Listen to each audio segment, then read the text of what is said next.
नमस्कार, मैं राजनंदिनी श्रीवास्तव। आप देख रहे हैं एमयू जर्नलिज्म का खास पॉडकास्ट। आज हमारे साथ हैं मेवाड़ यूनिवर्सिटी के इंजीनियरिंग विभाग के डिप्यूटी डीन कपिल नहार सर।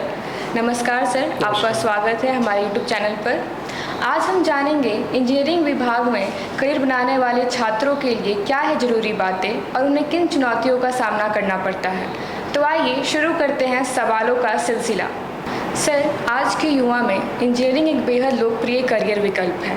ऐसे में आप उन छात्रों को क्या कहना चाहेंगे जो इंजीनियरिंग में अपना करियर बनाना चाहते हैं? देखिए, मैं उन छात्रों को ये कहना चाहूँगा कि इंजीनियरिंग को सिर्फ एक डिग्री के तौर पर ना लेके इसको इस तरीके से लेना चाहिए कि समाज के लिए हम क्या कर सकते हैं। अगर आप में कुछ नया सीखने की जिज्ञासा है, कुछ नया करना चाहते हैं देश और समाज के लिए, तो इंजीनियरिंग एक बेहतर विकल्प है जो कि छात्राएं इसको कर सकते हैं और देश हित में अपना योगदान दे सकते हैं। सर, इंजीनियरिंग अक्सर एक कठिन और चुनौतीपूर्ण क्षेत्र माना गया है, तो शुरुआती दौर में छात्रों को किन समस्याओं का सामना करना पड़ता है? शुरुआती दौर में जनरली जो स्टूडेंट्स आते हैं वो हमारे हिंदी माध्यम से होते हैं, हिंदी बैकग्राउंड से होते हैं, तो उन्हें सबसे पहले जो समस्या का सामना करना पड़ता है वो होता है उनका इंग्लिश का, क्योंकि इंजीनियरिंग का जो पाठ्यक्रम है वो सामान्यतः अंग्रेजी में होता है और उस वजह से उन्हें काफ़ी दिक्कतों का सामना करना पड़ता है। दूसरा जो उनका प्रॉब्लम आता है, थोड़ा सा मैथमेटिक्स का एक लेवल बढ़ जाता है जो उन्होंने 12th तक पढ़ा है। तो ये कुछ सब्जेक्ट्स ऐसे हैं जहाँ उन्हें दिक्कत आती है और इसमें उन्हें सबसे पहले एक समस्या का सामना करना पड़ता है। सर, जैसा कि आपने कहा कि बच्चों को इन सारे चीज़ों से काफ़ी तकलीफ़ें होती हैं, तो सर अक्सर पहले वर्ष में ही छात्र हतोत्साहित हो जाते हैं, तो उन्हें मोटिवेट रखने के लिए एक शिक्षक और संस्थान की क्या भूमिका होनी चाहिए? ये ज़रूर होता है कि बच्चों को जब शुरू में दिक्कत आती है तो वो सबसे पहले इस चीज़ से परेशान होते हैं कि हम इंजीनियरिंग छोड़ तो ना दें या हम क्या करें इसके लिए। तो शिक्षक या संस्थान की भूमिका यहाँ पर ये होती है कि हम उनकी काउंसलिंग करते हैं। हम उन्हें समझाते हैं कि शुरुआत में दिक्कत सभी के साथ आती है, हमारे साथ भी आई, आपके साथ भी आएगी, और आपको इन सब चीज़ों से घबराना नहीं है। आपको लगातार अपने टीचर से, शिक्षक से सवाल पूछते रहना है कि इसको हम कैसे करें।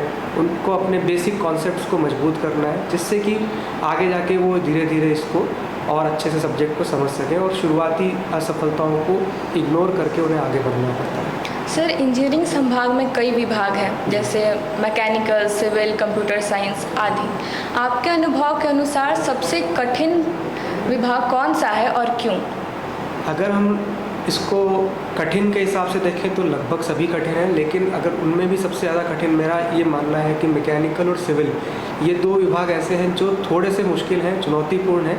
और उसका कारण ये है कि यहाँ पे थ्योरी तो मुश्किल है ही, लेकिन साथ में फील्ड वर्क भी बहुत ज़्यादा करना पड़ता है और स्टूडेंट्स को उन सबसे बहुत ज़्यादा दिक्कत आती है, क्योंकि उसको फील्ड में दिन रात धूप में खड़े रह के वो सारे प्रैक्टिकल्स करने हैं और काफ़ी चुनौतीपूर्ण ये कार्य रहता है। तो मैकेनिकल, सिविल, ये दो विभाग या दो ब्रांच ऐसी मैं मानता हूँ जहाँ थोड़ा सा मुश्किल आती है बच्चों को पढ़ने के अंदर।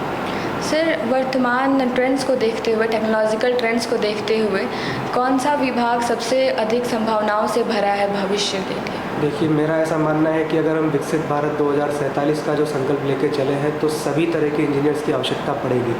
लेकिन अभी फ़िलहाल हम देखें तो ट्रेंड में computer science, AI data science, AI machine learning, ये कुछ विभाग ऐसे हैं जहाँ पे सबसे अधिक जॉब्स आज की तारीख में उपलब्ध हैं। दूसरा, इसके अलावा इलेक्ट्रिकल के अंदर अब हम इलेक्ट्रिक व्हीकल्स की तरफ जा रहे हैं, इलेक्ट्रॉनिक्स में हम सेमीकंडक्टर की तरफ जा रहे हैं। तो यहाँ पे भी बहुत संभावनाएं हमारे यहाँ पे उपलब्ध हैं, जो कि अगर इलेक्ट्रिकल या इलेक्ट्रॉनिक्स में लेता है बच्चा कोई प्रवेश, तो वहाँ पे भी काफ़ी सारी संभावनाएं उपलब्ध हैं। सर, मेवाड़ यूनिवर्सिटी में क्या खास विशेषताएं हैं इंजीनियरिंग विभाग की जो उन्हें अन्य संस्थानों से अलग बनाती हैं?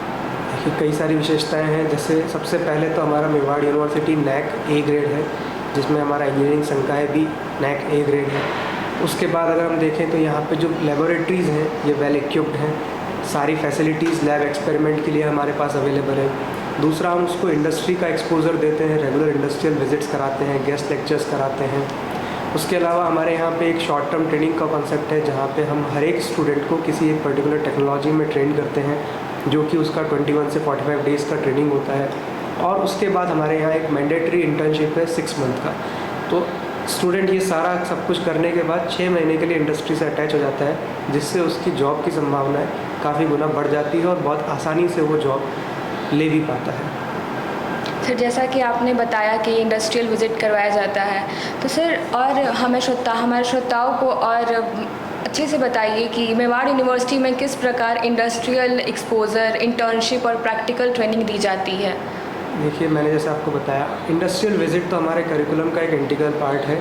लगभग हर महीने हम कम से कम 5 से 6 इंडस्ट्रियल विज़िट हमारे इंजीनियरिंग विभाग में डिफरेंट जो डिपार्टमेंट्स हैं वो करवाते हैं। उसके अलावा हम इंडस्ट्री एक्सपर्ट से गेस्ट लेक्चर करवाते हैं।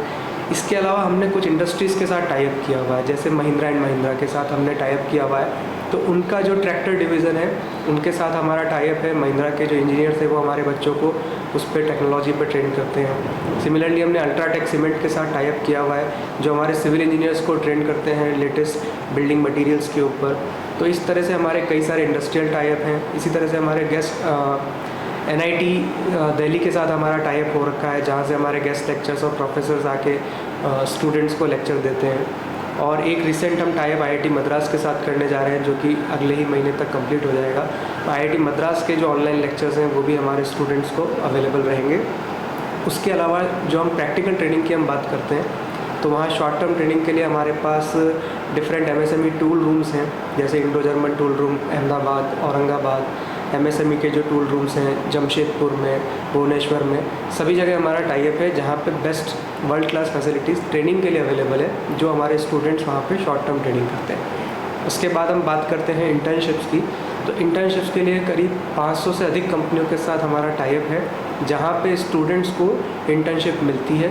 कुछ जगह में स्टाइपेंड मिलता है, पेड इंटर्नशिप होती है, कुछ जगह फ्री ऑफ कॉस्ट इंटर्नशिप्स होती हैं। तो ये 500 कंपनीज़ के साथ हमारा टाई अप है, और ये सारा पूरा प्रोसेस करने के बाद स्टूडेंट को एक अच्छा प्लेसमेंट भी मिलता है मेवाड़ यूनिवर्सिटी की तरफ से। सर, यह तो बात हुई इंडस्ट्रियल एक्सपोज़र, प्रैक्टिकल ट्रेनिंग और इंटर्नशिप की। सर, हमारे विद्यार्थियों को ये बताइए कि वो इंजीनियरिंग विभाग का जो बहुत सारे ब्रांच हैं वो किस आधार पर चुनें, अपने पैशन के आधार पर या मार्केट डिमांड के अनुसार। देखिए, इसमें दोनों का बैलेंस रखना ज़रूरी है। सिर्फ अगर आपने पैशन के आधार पर चूज़ कर लिया कोई ब्रांच और आगे उसका कोई डिमांड नहीं है, तब भी आपका करियर खतरे में है।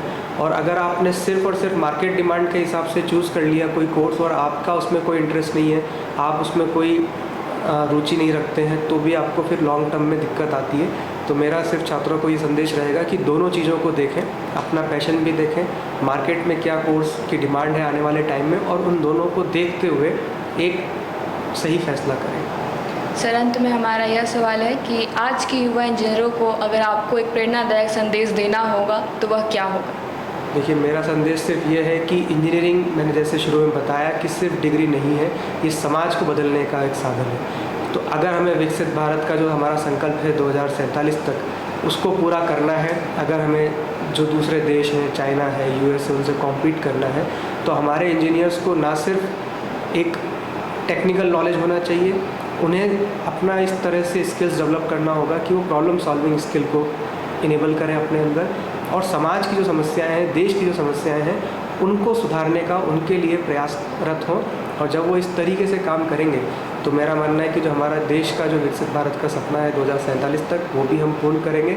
और जो चीज़ें आज हम बाहर से, विदेशों से इंपोर्ट करते हैं, जो टेक्नोलॉजीज़ हम आज बाहर से मंगवाते हैं, वो भी आने वाले समय में आप पाएंगे कि हमारा देश हर क्षेत्र में आत्मनिर्भर बनेगा, और उसके लिए सबसे बड़ा योगदान इंजीनियर्स का रहेगा। बहुत बहुत धन्यवाद कपिल सर, आपने बेहद सरल भाषाओं में हमारे श्रोताओं को महत्वपूर्ण जानकारी दी। हमें उम्मीद है कि यह बातचीत उन सभी छात्रों के लिए उपयोगी सिद्ध होगी जो इंजीनियरिंग क्षेत्र में अपना करियर बनाना चाहते हैं। ऐसे और ज्ञानवर्धक जानकारी के लिए जुड़े रहिए एमयू जर्नलिज्म के साथ और सुनते रहिए ऐसे ही ज्ञानवर्धक पॉडकास्ट। तब तक के लिए नमस्कार। नमस्कार।